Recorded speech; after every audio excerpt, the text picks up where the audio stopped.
ଦର୍ଶକ ବନ୍ଧୁ ସିନ୍ଦୁରର ଖେଳରେ ଆଜି ଆପଣମାନେ ଦେଖିବାକୁ ପାଇବେ ଡକ୍ଟର ମଲ୍ଲିକାଙ୍କର ପଛପଟେ ଇଞ୍ଜେକ୍ସନ୍ ମାରିବେ। ଏହାପରେ ମଲ୍ଲିକା ବହୁତ ଜୋର ଚିତ୍କାର କରିବ।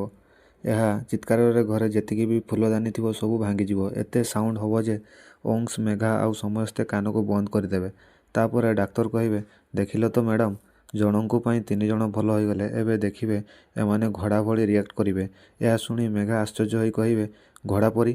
ଏହାପରେ ସେ 3 ଜଣ ଯାକ ଘୋଡ଼ା ପରି ବ୍ୟବହାର ହୋଇଯିବ। ଘୋଡ଼ା ଯେମିତି ଚାଲେ ସେମାନେ ଠିକ୍ ସେମିତି ଚାଲିବେ। ଆଉ ସେମାନଙ୍କ ଏହି ଅବସ୍ଥା ଦେଖି ରଶ୍ମି ଓ ରିୟା ବହୁତ ଖୁସି ହେଉଥିବେ।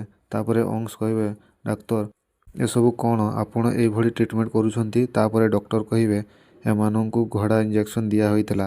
ଅଂଶ ବାବୁ, ଔଷଧ ତ ନିହାତି କରିବ ନା? ଏହା ଶୁଣି ଅଂଶର ପୁରା ଆଶ୍ଚର୍ଯ୍ୟ ହୋଇଯିବେ।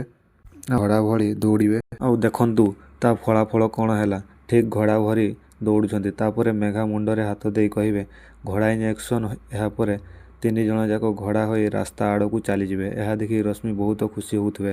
ଆଉ ରଶ୍ମିଙ୍କୁ ଦେଖି ଅଂଶ ମନେ ମନେ ପୁରା ସିଓର ହୋଇଯିବେ ଏସବୁ କାମ ରଶ୍ମିଙ୍କର।